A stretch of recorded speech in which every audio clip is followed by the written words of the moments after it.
What's going on? It's your boy Dame Smiff, and I have another lyric breakdown for you. And this one is actually pretty dope. It's one that it generally got me thinking about like culture and my life choices, and it only did that subtly.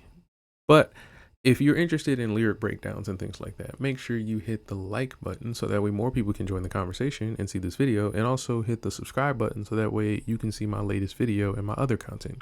So this lyric comes from the artist Cruch Calhoun, and I actually don't know where he's from. I'm learning more about him, and I like to learn my artists through their music. I don't want to get into their personal life until like I'm really like immersed in their music. So I've heard a lot of his features with Dave East, and I'm starting to get used to his like style and flow like that, and I like his ad libs and things like that. And he's one of the rappers that I think if he keeps consistent with the I guess the output he's at right now, I think there's gonna be a point to where he's just gonna be like a standalone household name because he has a style that like yeah I could hear an album of this. There's some artists where they get on features and you're like, oh yeah, he's a cool like artist, but maybe he's cool live. But this was a particular artist where I was like, no, I kind of would hear like an album of this depending on like how he wants to produce his beats and stuff. It comes down to like personal taste, but really really solid artist, really solid artist. Now the next thing I want to point it out is that these bars that I'm about to point out, or this bar that I'm about to point out, is not common for Cruch Calhoun. So is this was not a nitpick, but it like kind of hit a nerve when it hit me.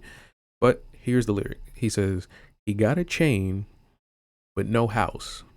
Is it really diamonds?" And it's the end half of a whole bar, and that part really stood out because I started to really think about how money and finances and assets and liabilities and things like that is a conversation in hip hop, but how it translates in hip hop, like what really happens when we, apply these tactics and these vocabularies and things like that. So when he says he got a chain but no house, that makes a lot of sense. Like he's probably met a few people who have chains and are living in apartments. Now, you may be thinking, what's wrong with an apartment? That's not necessarily the point being made.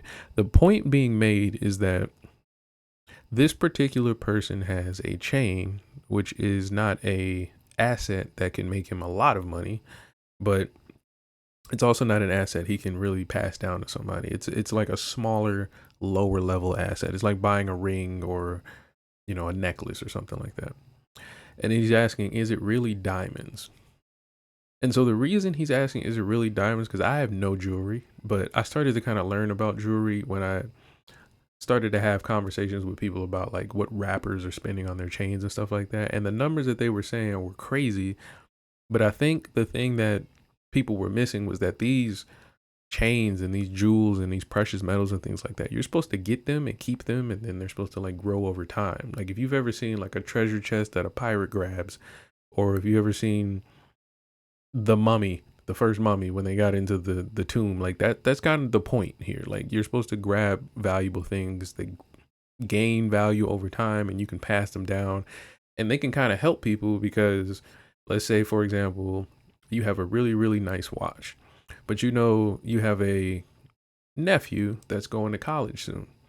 You can gift him a really nice watch and he doesn't have to wear it or keep it. You can just have it in his ownership, and then at a certain point, let's say when he graduates, he could sell the watch or he could pass it down again, and it will maintain the price or the general value that it had when it was first bought.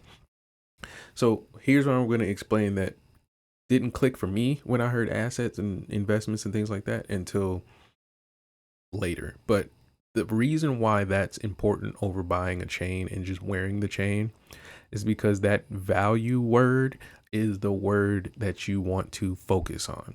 Okay. So when people buy chains, like T-Pain made a very great point about his jewelry escapades, that all was worth nothing because of all the crazy stuff he was buying the chains for. It's not that the chains weren't expensive or like worth the money and worth, the effort and labor it took to make it. It was that once he got it, it was like buying food and it was over once you had the transaction. So that's the thing that I think most of hip hop fans don't really understand. And especially the artists when they're talking about investments and things like that. And so when he says, is it really diamonds? I think that also got me thinking about the price of diamonds.